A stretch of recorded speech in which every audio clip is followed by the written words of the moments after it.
নির্বাচনী প্রচারণায় অংশ নিতে গিয়ে অল্পের জন্য প্রাণে বেঁচেছেন টলিউড অভিনেতা দেব। মালদা হেলিপ্যাড থেকে উড্ডয়নের পরপরই দেবকে বহন করা হেলিকপ্টারটিতে আগুন ধরে যায়।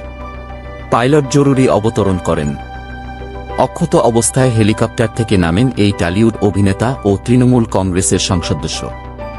শুক্রবার ৩ মে রাতে ভারতীয় সংবাদ মাধ্যম ইন্ডিয়ান এক্সপ্রেসের এক প্রতিবেদনে এ খবর জানা গেছে। সংবাদ মাধ্যমটি জানিয়েছে, দুর্ঘটনার পর সড়কপথে গন্তব্যের উদ্দেশ্যে রওনা হন দেব। প্রযুক্তিগত ত্রুটির কারণেই হেলিকপ্টারটিতে আগুন লেগেছে বলে ধারণা পুলিশের। গণমাধ্যমকে দুর্ঘটনার বিষয়ে দেব বলেন, কিছুটা ট্রমায় আছি আমি। অশান্তি, ধোঁয়া ও গন্ধ আমার ওপর মানসিক প্রভাব ফেলেছে। মুখ্যমন্ত্রীকে ফোন করে জানিয়েছিলাম, আমি হেলিকপ্টার নিতে চাই না।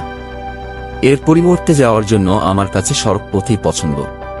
উল্লেখ্য, আগামী ৭ মে মালদহ উত্তর, মালদহ দক্ষিণ, মুর্শিদাবাদ ও জঙ্গিপুর কেন্দ্রে লোকসভা ভোট অনুষ্ঠিত হবে। সেই নির্বাচনে ঘাটালের তৃণমূল সংসদ সদস্য হিসেবে প্রার্থী দেব। শেষ মুহূর্তের প্রচারণায় অংশ নিতেই মালদহে গিয়েছিলেন তিনি। সেখান থেকে মুর্শিদাবাদে যাওয়ার পথেই তার হেলিকপ্টারে আগুন লাগে।